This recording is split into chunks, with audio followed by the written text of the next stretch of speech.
Dick Gregory, author of Callous on My Soul. Where did you get the name for this book?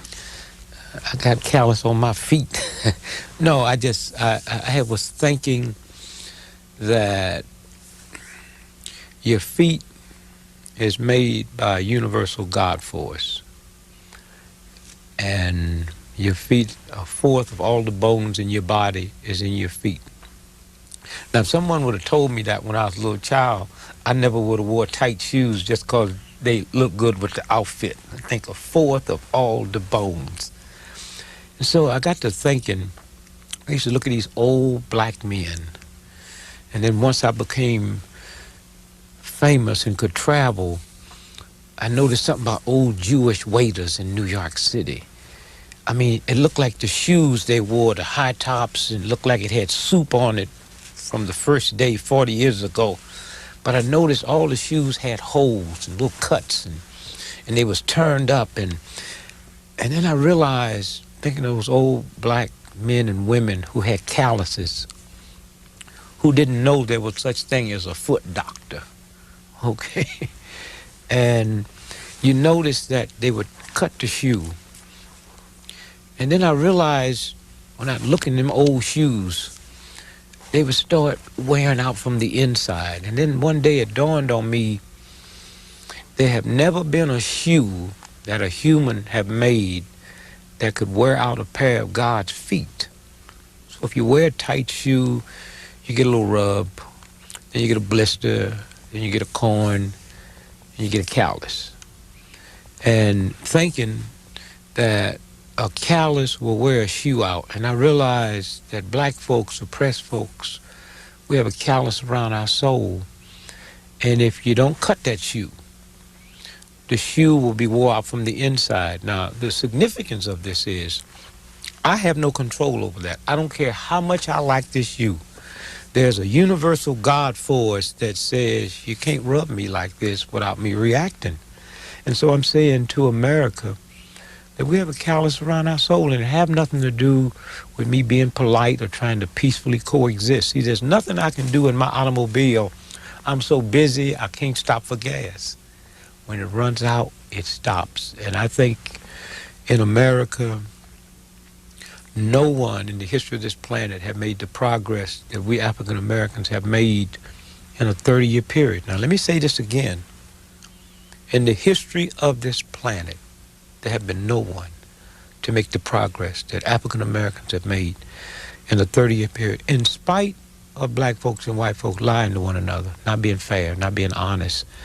In some kind of way, racism is so fragile. Racism is a punk. For instance, you and I are driving down the highway. You have your grandchild, I have mine. The car skid and turned over.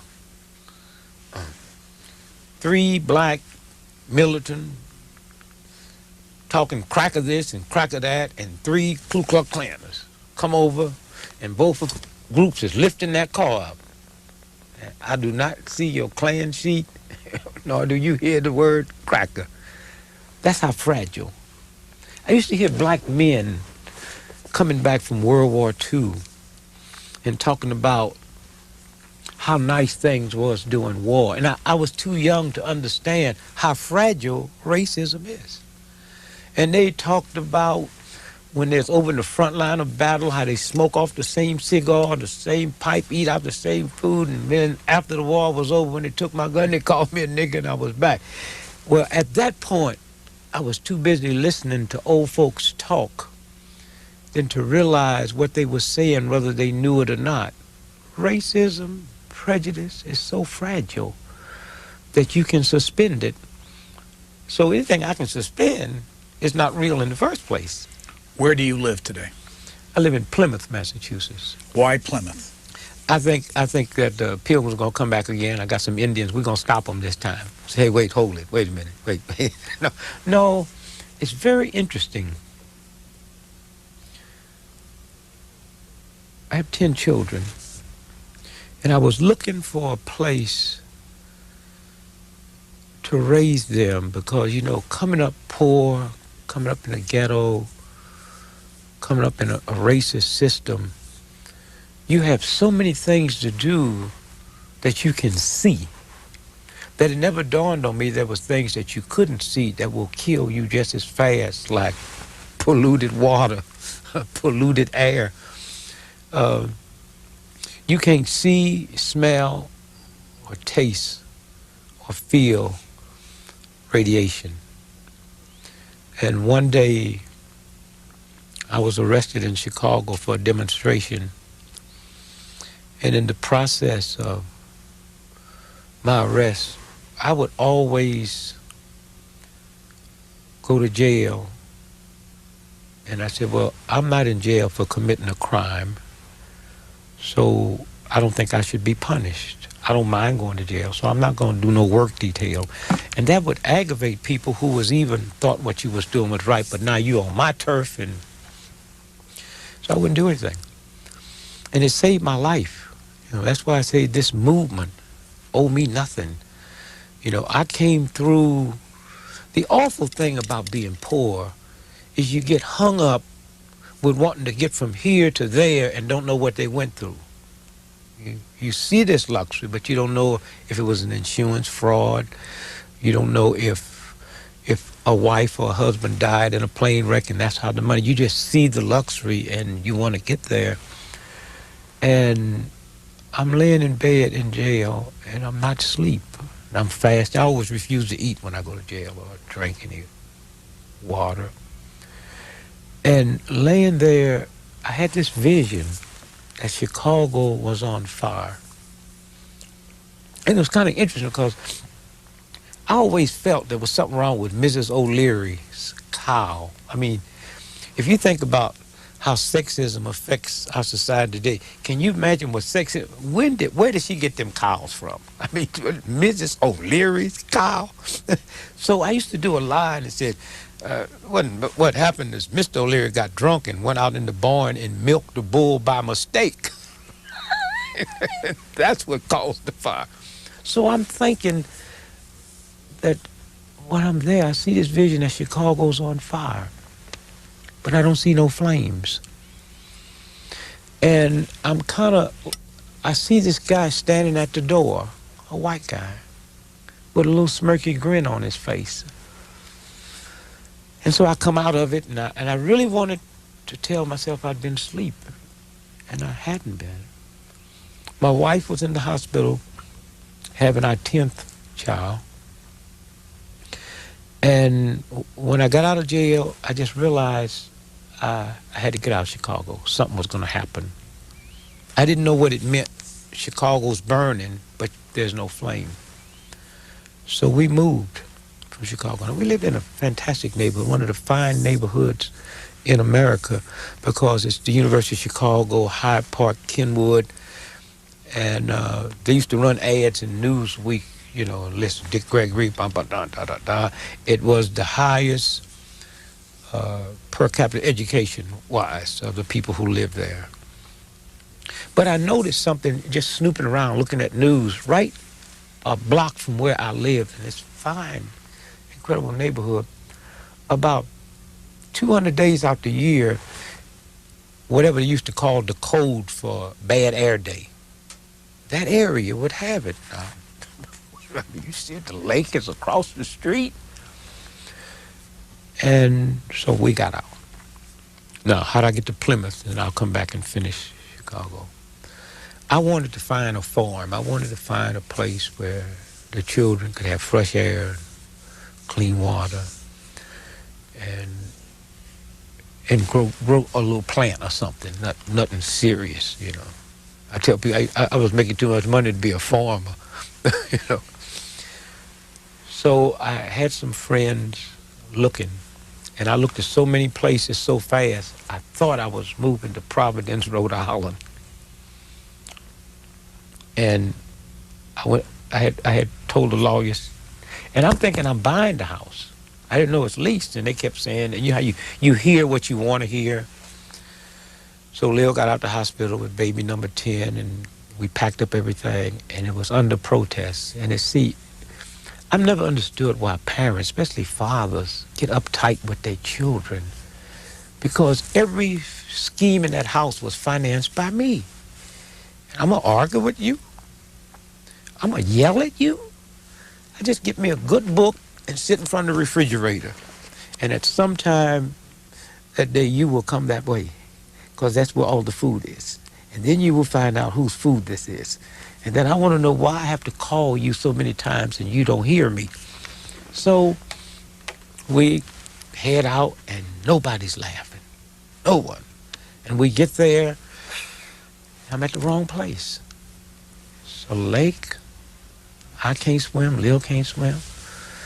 So they rebel, seriously rebel. And I didn't care, except I'm so embarrassed. I'm at the wrong place.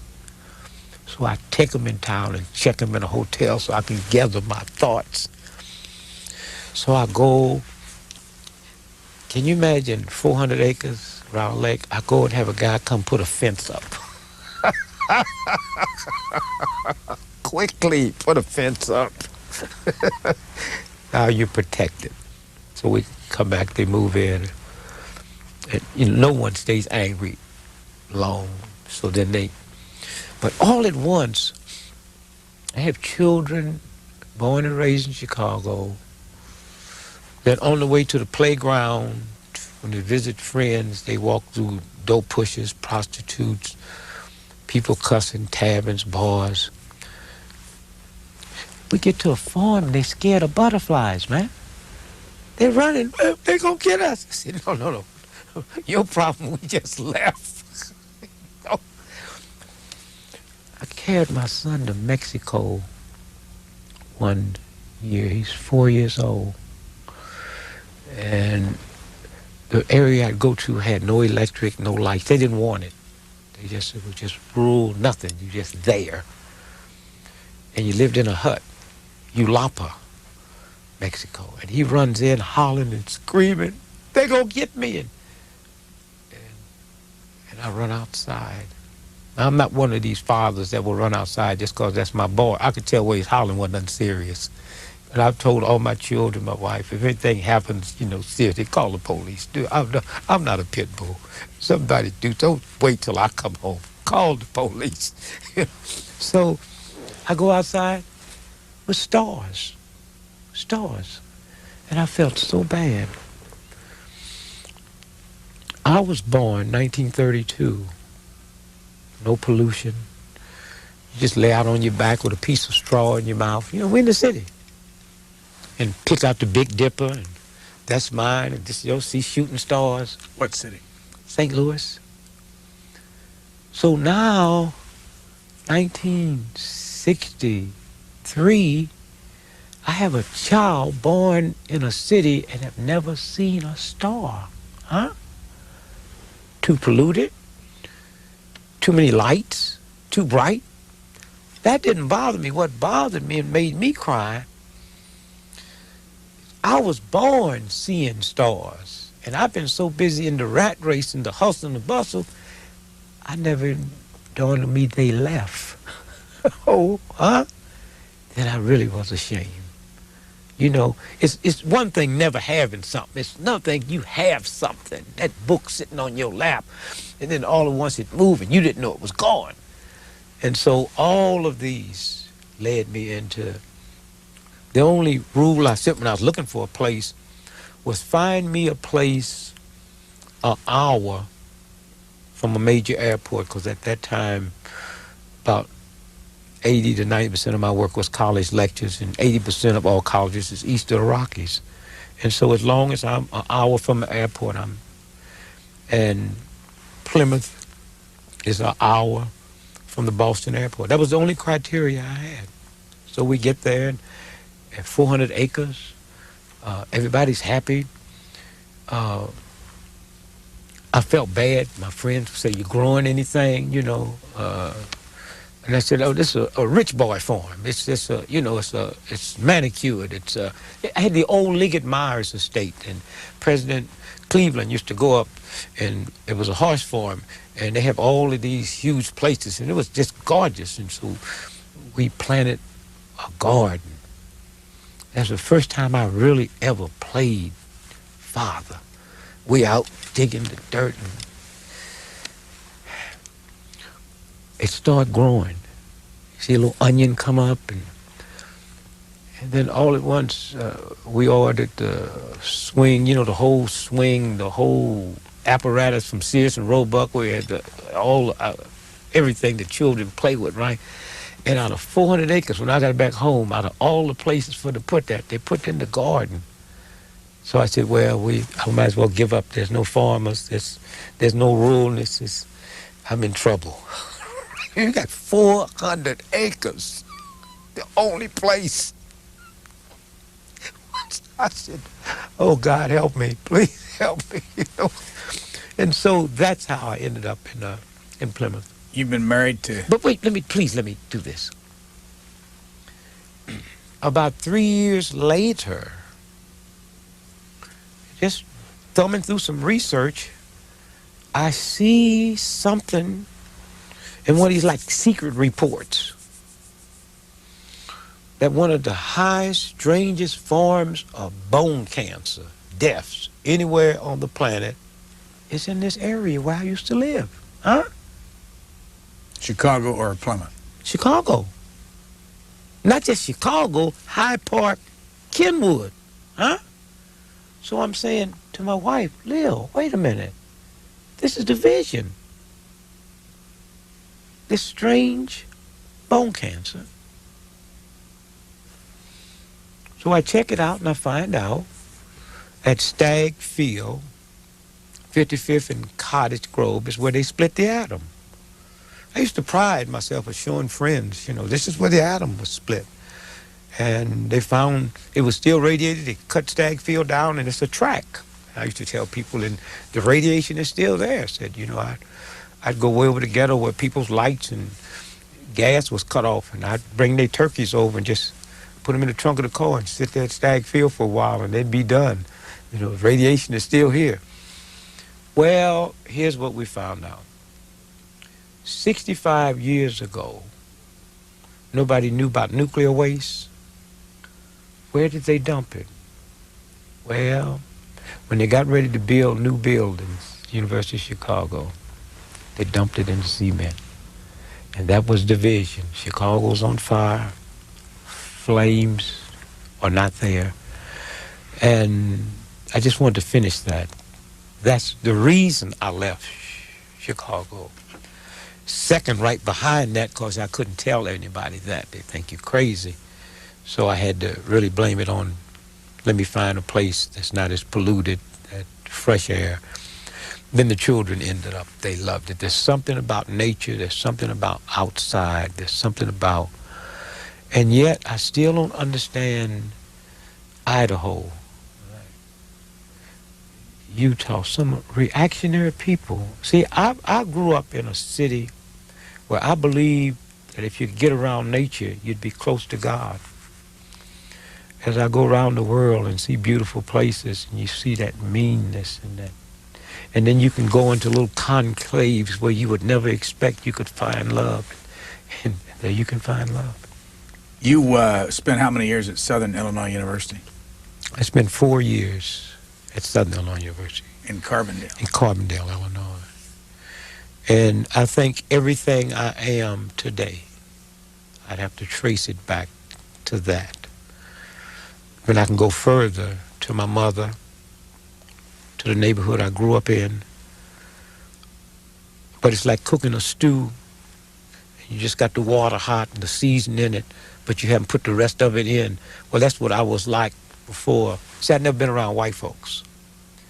We had a rigid segregated pattern where I didn't see you. I went to all Negro schools. St. Louis.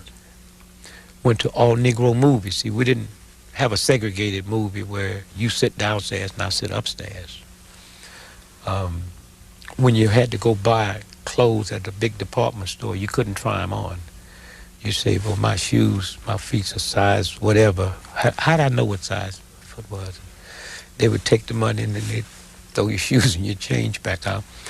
The stores you could go into, you couldn't try nothing on. So if you was buying a hat, you couldn't try a hat on. And once you bought it, there was no such thing as you bring it back. Why?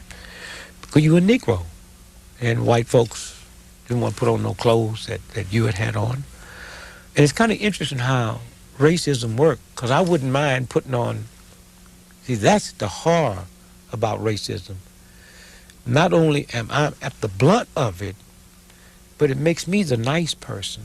It makes me start believing that you're superior, that you're cleaner than me, because I don't mind putting on a hat you had on or a pair of shoes, but here's a system that minds me.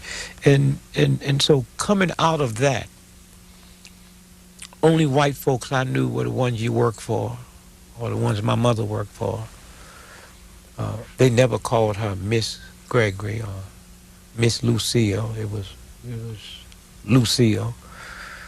The little children called her Lucille. And you know, coming out of a respectful area, which I don't go along with that today, where if you was a child, you referred to adults as Mr. or Mrs. Well, if Hitler walked in the room, I'm gonna tell a grandchild of mine, we thought he was dead, but refer to him as, and even in the Bible where it says, honor your mother and father, I scratched that out of mine when I was a little boy. I said, honor your mother and father, if they're honorable.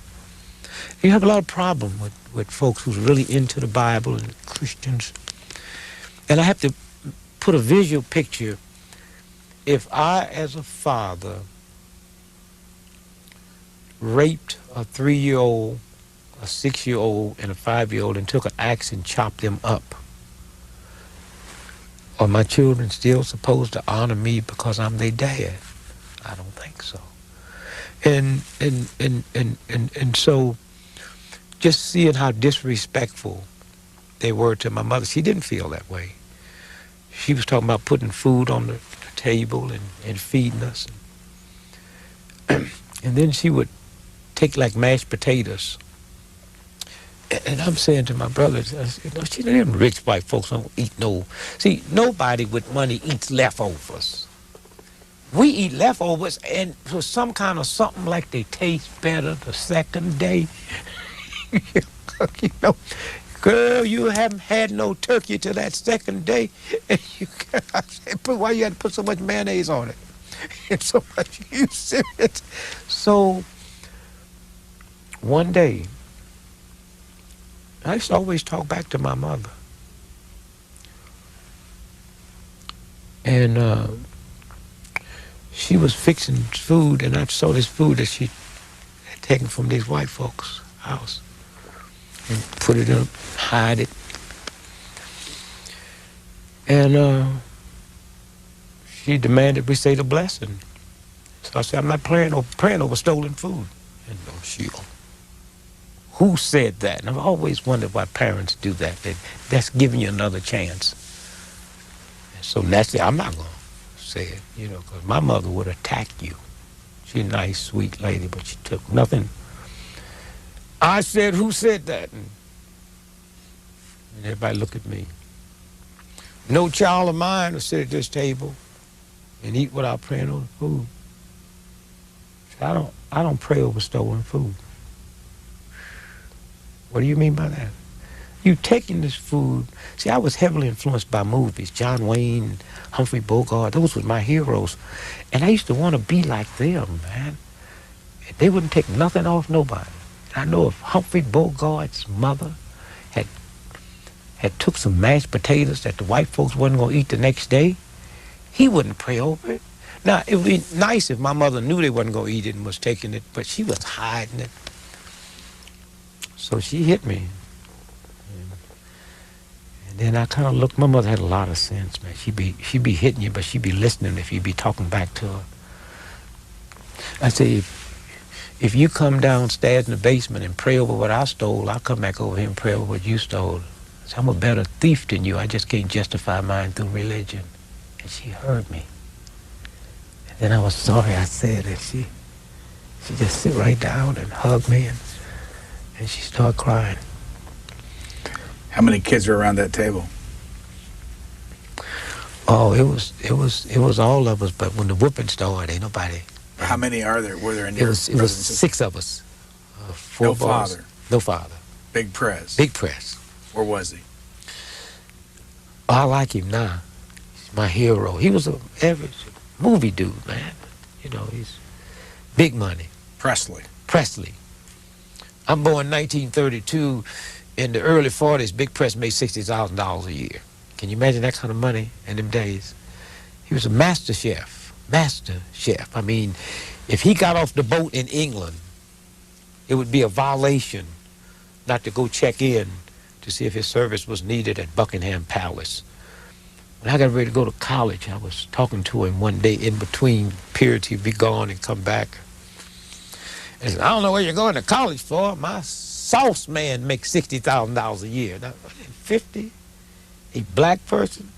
60,000? Well, I didn't realize these hotels, just the sauces that you have, these are, certain people just make those up. And so Big Press was never there. And my mother loved him. God, I mean, just outright loved him. Just now, I could relate with that because I see that in the movies, you know. And remember, everything in the movies was white folks, and I never seen a Mama or Queen in a love scene. And the first time I saw two people kissing passionately was not my mother and father. Two white folks in the movie. So locked in my subconscious mind, the epitome of love is something lighter than me. Now, the reason I didn't say white folks, because that might explain that yellow thing. And to you light complected folks out there, don't get upset. Hey, that whole light complected, but I can have a light complected woman and I don't violate this white man. And in the black community, there's some black women that's lighter than white women. And so I can have one of those and don't violate the whole piece of that. And so thinking of the house, him not being there, and that's why today I detest the problem in the black community. There ain't no black man at home. We ain't home when we home. You know, a white racist system that have tortured us all day long. I'm not talking about now. I'm talking about then. They goose you in your butt and rub your hair for luck and all of the, how much poontang did you get, boy? And you have to tell them because you couldn't tell that white man that I was home with the flu over the weekend. The automobiles that black men drove was better than the automobiles that white men drove because racism meant that I didn't have to pay as much dues as you. You got to come to work in a suit. I just wear a uniform. You have to go to Florida, go skiing and do this. I didn't have to do all that. So I put that little piece of change away. So I had a brand new Cadillac before you knew what they looked like. When white folks was buying Chevys, we was buying Cadillacs. But we couldn't take them to work. We'd have to drive them and get out 6 blocks before work. Because even if you wouldn't, I just believed that if you saw me with that car, I would be fired. And that was the atmosphere that I grew up in. And so to be told the problem, there's no man at home, and then I get grown one day and realize Hitler had a mother and father. Hello. Jack the Ripper had a mother and father. Hello. And Queen Elizabeth make $300 million every 24 hours just interest on her money. Oh, that's big paper. And she lives in this huge Buckingham Palace with Philip. Now, they might not sleep together, but they've never been separated, no scandal. And you can't find no more dysfunctional children than hers. So that whole thing about, and then I get to thinking, the mafia. Now, you tell me about family value. You can't find family. Oh, mama mia. You can't find nobody close. They don't care nothing about nobody else's. And so when you sit and look at all of these myths that a white racist system, first, it is impossible for me to be a racist. There's a lot of black folks that's not even aware of that. I can dislike you because you're white. I don't have to know what you are. That's prejudice. I can dislike you because you're Jewish, because you're Irish Catholic. I can dislike you because you're Hungarian. That's prejudice. The word racism means the ability to control somebody else's faith and destiny. And regardless of what type of dislike I have for you, I do not have the power to see to it your children go to bad schools. I do not have the power to see to it that the bank will not give you a mortgage. And that's the difference. It's a big, big difference in that. And so that atmosphere, coming up in that atmosphere, that it opens up little cracks in your head where it says, well, maybe if I'm a good athlete, they'll like me. Hmm? Maybe if I'm a good, and then you grow up one day and you look at the other side of this now, because I'm with you every day and you with me every day. So those tales work both ways. I believe that all white men had little bitty peewees. I mean, I never seen them, and there was a whole lot of white men. Mine was hanging down to the ground. And that might be the only thing I hate giving up with integration. That I had to go to the toilet with you. And I remember one time I called my wife and said, I'm in a state of shock. Let me tell you about this white boy that just peed next to me. All the myths went out. So as a child, there was white folks that say all niggas got tails. Well, how would you know? They happy. The closest you'd come to a black was my mama, who you call gal, and she was always happy. Even when she was sick, you didn't know it because she had to go to get the money to come back and feed us. And now I've taught my children death is better. There's something in God that say before you let a system reduce you below the dignity that I gave you just so you can feed your family or pay the rent or the house note or send them to college, death is better. And it's that group of black folks and white folks who died that keeps that light going. So now today, it's so much different because nobody can sit and tell me about them white folks. They have to have a name. What's his name? Because I know too many. I see too many. And then that whole myth that growing up I believed it was redneck, crackers, ignorant. And then one day I get enough sense to realize a white dude who can't read or write do not make policy. But we never thought of that. I thought the president of Harvard University, the president of AT&T, I thought that's what God meant for humanity. It'd be about, again, it's the money, it's the class, it's the way you look. And then we also put the same way white folks would put what a nigger looks like. We also put what a redneck cracker looks like. And it didn't look like a white gentleman in a tie, or we even knew what it talked like and what it sounded like and the whole thing. And so today, you hear a lot of people in the black community talk about integration. And I just said, well, I'm just thank God I don't have no serious power. You know, see, God really knew it when it just put me here normal, make me a good guy, don't give me no power. Because Jesus Christ, if I'd have been on that cross with some serious power, them white dudes would have had heads about the size of lemon, humps in their back, and club feet. So I just said, God, just give me no power, but just give me the ability to run. See, I want the right to be scared. I want the right to get out of here. Don't let me. And I explained that to my wife and my children. You know, don't seek dad. You all see something, y'all get to getting. You know, don't worry about me, I'll catch you. And one of the jokes I used to tell, me and my wife been married 2 weeks, I'm walking down the street in Chicago, and a guy walked up and touched her butt. So I started stepping. And she had an attitude. I can't believe you let this guy touch my rump and do nothing about it. Well, I said, I thought you knew him. I said, we just been married 2 weeks. I'm kind of, let you say, that's my husband now. She said, well, I don't know him. Now what you gonna do? We're gonna get out of here before he touch mine. He's that crazy, right?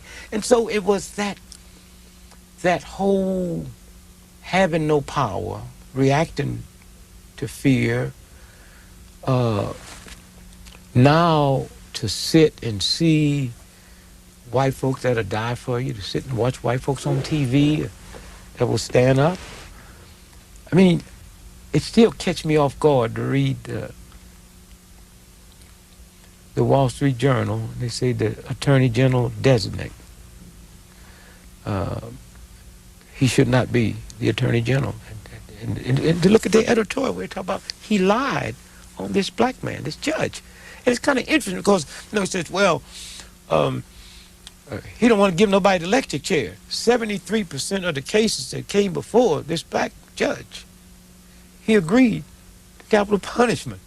So that's not the part that you get when you're just listening to one side. And that's the great part about where we going now. The sad part is if you would go and get all your major papers and had a computer that could snatch a word out like C-SPAN, just scan it and say, well, in the last 5 years, how many times have that word C-SPAN showed up in the papers? And it would pull it out. Well, if you could go in the last 50 years and get all the major white papers in America and say, when is the last time, how many times will you see the word racism in the New York Times, the Washington Post, the St. Louis Post-Dispatch? In the last 20 years, it'd be a few times, and most of the times they would be referring to us. It's a racist statement of the whole scene. And so when you stop and think of how that affects me coming out of parents that just wanted to be liked, and so I want to be liked. Coming out of parents that don't want to rock the boat, so I don't want to rock the boat. And then all at once the boat starts rocking. And, it's kind of interesting when I I look at the Clarence Thomas. I mean, there's always been Clarence Thomases. What alienates us so bad is that he made it through our struggle. If you go to Colgate and look at the days when Adam Clayton Powell, all of them went to them type of schools, they look like you. They were light, complected, dark, black men at them institutions. It was the civil rights movement that fixed it so he could go to that type of school and sit on the Supreme Court today, unqualified. And I got to thinking, people call me and ask me about folks like Armstrong Williams. And I said, well, here's how you have to look at this. Two ways. I have a right to go crazy. And a white racist system can run me crazy. That's legitimate. So there are some Negroes out here that's seriously crazy. They should be pitied, not censored. But there's some out here that know the right thing to say, to tune into this web in a lot of racist white folks' mind and give them aid and comfort. And if Clarence Thomas wasn't doing that, he wouldn't be on the Supreme Court. If Armstrong Williams and that type wasn't doing that. Now, I don't blame white folks. I blame them on black women. I teach my granddaughters. You see, if you look at the Clarence Thomas type, about 98% of them are black, thick jaws, nappy hair, wide nose, and look very Negroish. Well, they couldn't get a sister to go to the prom with them when they was in high school, so they grow up, marry a white woman, and hate us all. So I'm trying to start a campaign to say to the sister, you don't have to kiss them, but please go to the prom with them. We cannot have another generation of this. Now, here's the painfulness of the Clarence Thomas. When I think about one day when we sit down and really write the history. Now, Clarence Thomas will never be on a stamp, but Malcolm X is, because fair people sit and listen to what Malcolm said. I would have said the same thing. There was not one black person in the room that made the decision that Malcolm X would be on a stamp. It was white folks that made that decision. Now, all of these white folks who they think like them, you see, and then they attack people like us to say, well, there's more than one side. Man, we grew up with black Republicans. Huh? Martin Luther King's mother and father was Republican. Jackie Robinson was a Republican. All the honorable people in the black community that would take time to talk to you. that would say, you should do this, son, you should do this, I heard y'all making too much. Those were Republicans that told you about going into business, about get a good education. This new thing out here is a trick. It's insulting to us who have a lick of intelligence, a lick of sense. There's so many Gregory Fletcher that wrote what we know now as affirmative action. He's a Republican. When I think about Brother Bob Brown, who sat right next to Nixon, a Republican. When I think about Homer Cottrell, these beautiful black business folks that would never stoop. So I do two things now. See, here's how you deal with this. When you see the Clarence Thomases in them, and the Armstrong Williams in them, who would do a whole column if three white cops was killed by a black dude. But when white cops kill black folks, you don't hear from them. There's something wrong with that. When the white press come out and said after a survey, we found out that 63% of people in certain areas of the Midwest that applied for loans did not get them, although white folks with lesser jobs and less, you don't hear from them. And so what they doing is on the backs of the decent white folks and black folks. It's almost like a chump that didn't go to war talking that war game because it makes the people feel good at the Veterans Affair, and he's laying up in VA hospitals, and he's getting all these benefits, and the people in the VA hospital is so nothing. They so glad to hear somebody talk war talk. It never dawned on them that he's never paid those dues. He was never there. And so consequently, when you hear that, and you see that, and you read that, and you feel that, I say, forget that this is the year 2000, and make believe it's 1930, and make believe that's not a black person you hear. Make believe this is not America, it's Nazi Germany, and make believe that wasn't television, it's radio, and that's a Jew saying the same thing to make the Germans feel good that they're saying, trying to appeal to that mentality of white folks, and then you get the right picture. Now, if that Jew had gone crazy, then that Jew should be censored, away and treated, not censored. But if that Jew is doing that, and that's the same way. And then when I listen to him today and I think about Branch Rickey, wow, man, it's scary. Here's a black man that grew up in a black neighborhood, come through the womb of a black mother who's been oppressed and misused. And here's a white man that never had a black mother, that under all normal circumstances have no reason to relate or put his job on the line. And he says, I have to do it. And then you start putting it in the right. And what he did with Jackie Robinson changed the whole world. I remember that day, April the 15th, 1947. Something came over me that made me forget about Alan Ladd and Humphrey Bogart and Clark Gable. Them was my partners. When Clark Gable say, frankly, my dear, I don't give a damn. The black folks, man, we were saying that for the next 3 years. Teacher said, you got your homework? Frankly, my dear, I don't give a damn. But all at once, this day, something happened. I didn't realize the significance of it until grown and realized the role that sports play in the psychic of human beings. And realized that here in the civil rights movement, there was people say, well, what do they want? I mean, but all at once, this is America's game. This is not football then. This was America's game. And here, not just a black cat that came up, but would come through. And you just felt so good. You felt human. And it wasn't a Joe Louis. The Joe Louis time had passed. Here's a guy, we didn't know Jackie Robinson finished UCLA. We didn't know because of the way racism affects us. He sounds white. We think that's the way you should sound. And he don't walk like a sharecropper. We didn't know he was from California. We just know. And what it was is here's a dark man that fits everything in our psyche that a white man would, except he's just chocolate. He didn't sound Negroish. He didn't walk Negroish. He didn't sound Southern. We didn't know that he wasn't.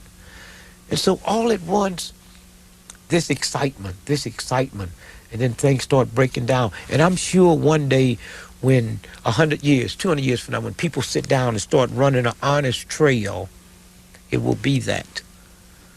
Joe Louis is very interesting. Very clever what they did with Joe Louis. Racism was so bad that Dick Gregory, you cannot get in here and hit that white man in the face. They'll run you out of here. And then raise your hand. So if you go back and look at all Joe Louis's pictures after the fight, now you can't tell him he can do it for black. So after all of Joe Louis's fight, you never saw him doing this. That's why when Ali did it, it meant so much to me. Joe Louis couldn't do that. He just say, Mama, she was glad I win. Want me number, Mama. And that didn't threaten no one at all. And so all of those made the steps clear for someone else. And then you sit and you listen, and society's been so warped. And then I look at America today, the most Christian, the most religious. Nobody talks about family values like America. And yet we 6% of the world's population, 79% of all the world's hard drugs we use. What God we praying to? We consume more alcohol as a nation than almost any nation in the world. Every 4 seconds, you and I have been sitting here, a woman in America has been beat up by her boyfriend, her husband. We're not talking about strangers. We're talking about somebody in the house with me. And so all at once you sit and you say, well, wait a minute.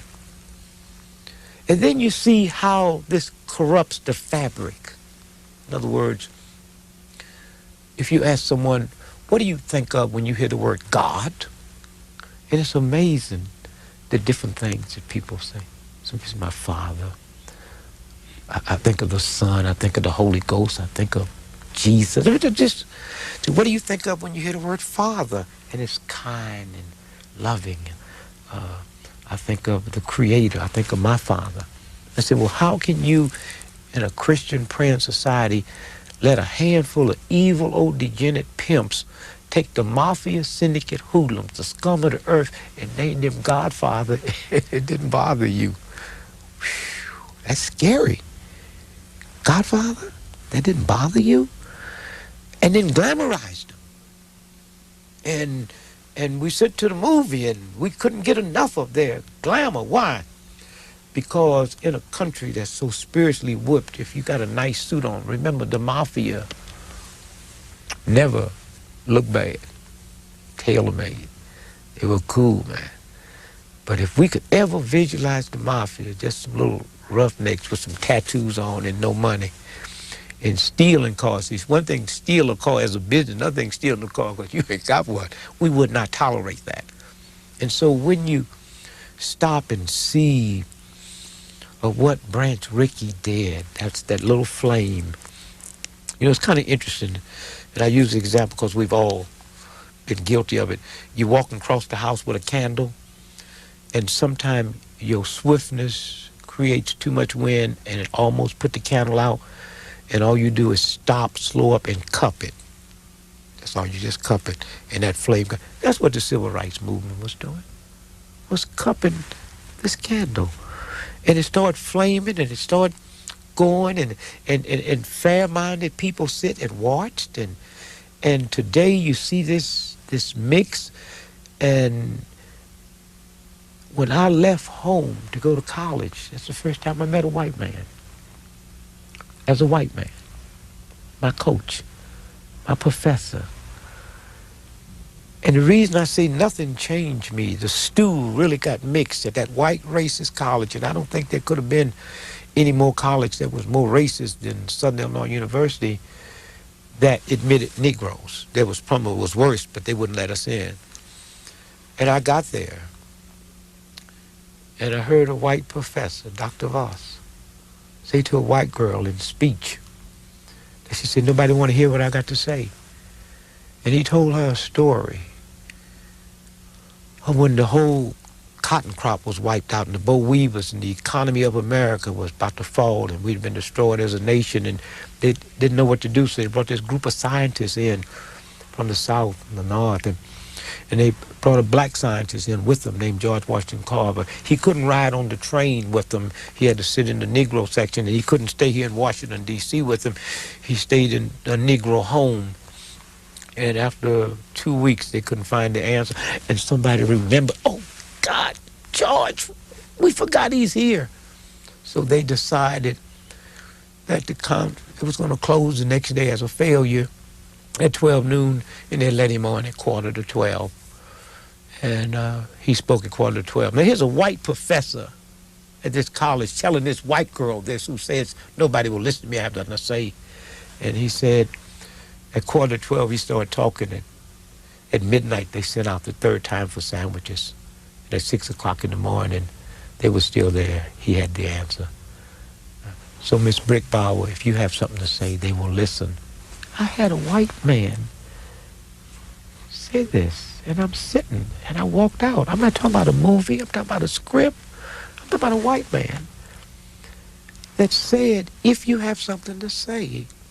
I had a white coach that told me I was the fastest thing that ever came down there. Phil Coleman, he was nice and cross-country, but I had the glamour. I was the third fastest half mile in the nation when I went in. Never seen anything. Plus, I was from the city. You know, I didn't take no stuff off white folks. You know why? Because I didn't know none. You know, nobody had ever taught me how to behave. I hadn't been around them. And so I get there, and he would pull me over, never told me, said, behave yourself. He said, Dick, take deep breaths to where father takes. He's seriously talking to your boy. I said, Dick, this is just going to be for a few minutes. He says, take you some speech courses and some foreign languages. And when you get out of here, this, and he talked to me the way them old black Republicans used to talk to me. And that was the atmosphere. And a group of us blacks came together, and we changed Southern Illinois University. And I would dare say today, you can't find too many colleges in America that has as high percentage of blacks as SIU. Black vice president, Gail Sayers became the first black athletic director of a major. All of that came from the seed that we planted because we thought more of that college than just to come through and suck all the milk out this breast while I'm coming through. We wanted to leave something, not just for other Negroes, but as an institution. And we sit down and we talked. And we said, here's what this institution is doing for us, what we're going to do for it.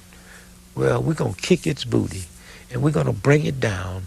And we came together one day.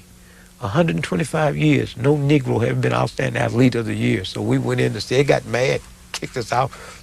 So then we decided that we'd quit. You know, they told us, so what? We can get some more. So I got on the phone and called Central Michigan. Not Central Michigan, Michigan Normal in Ypsilanti. And said, hey, I'm Dick Gregory. And all the Negro athletes, we think about quitting. If we quit, will you take us? And they said, sure. So we went back and told the coach. And that night, they made me outstanding athlete of the year. That's when I realized bargaining. Same thing with the Theta Xi variety show.